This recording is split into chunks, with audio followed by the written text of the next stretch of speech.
Welcome back. Red asked for a basic tutorial on how to do a ProtoFlux collision event, and so I'm going to go ahead and go over that. So I have two cubes here, and we're going to make one collide with the other such that a ProtoFlux event is created.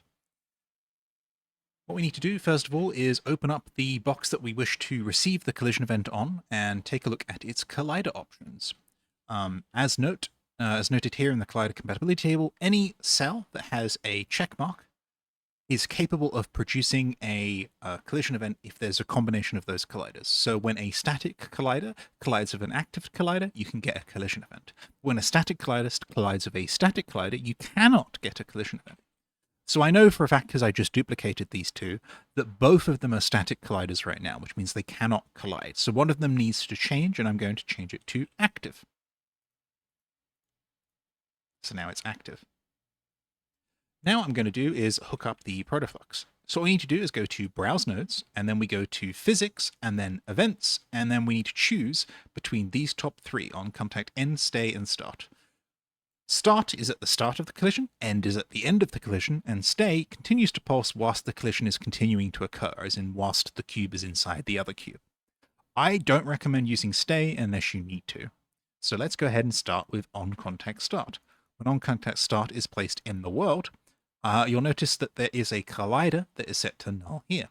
What you can do is go over to the collider here inside the inspector, this active box collider, grab it till it says box collider in your hand here, and then let go of it focused over the collider box here. You'll see that this then says box collider, which is perfect, and we can pull out a ribbon here. If I then knock these two together, you'll see that we get a bunch of events. But how do you use those events? This second output on the OnContact Start, you'll also see that it's present on OnContact Stay and OnContact End, is the collider that you can get the information from. The most common way of doing that is by accessing the collider's slot. You can do that using the slot get slot node, which you can plug the component into here. This will then give you the slot. But, and much like other nodes that have a this coming out of them, have an impulse coming out of them, the data that comes out of these nodes is only available during this impulse. So what we need to do is write that data to somewhere, or we're going to lose it. This is commonly referred to use it or lose it in my videos. So let's go ahead and get it written. To do that, what I'm going to go is go to write, and then because it's a slot that we want to write, we'll need object write. And then I can type in slot here, and that will get us an object writer slot node.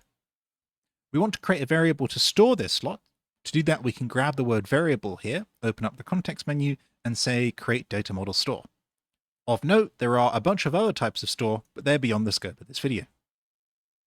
With this created, I'm going to go ahead and plug the output of get slot into the value of the write node, and then the on event into the top input of the write node.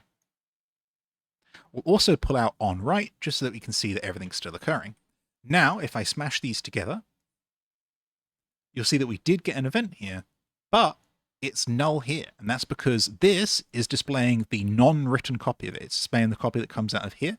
And as a reminder, this data is only available whilst this impulse or call is happening.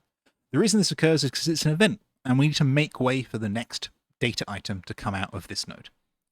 However, because we have that write set up, you'll find that the slot that we collided with is written here. You can then use that slot with other nodes, such as slot get name. It's probably an info. Yep, get slot name, which you can plug in here, and you'll see box. If I were to rename this box to, let's say, cheese, and then retrigger a collision, you'd say that this now updates to cheese. So yeah, there's a basic ProtoFlux event. Do keep in mind this table, and you'll have no qualms with it from here.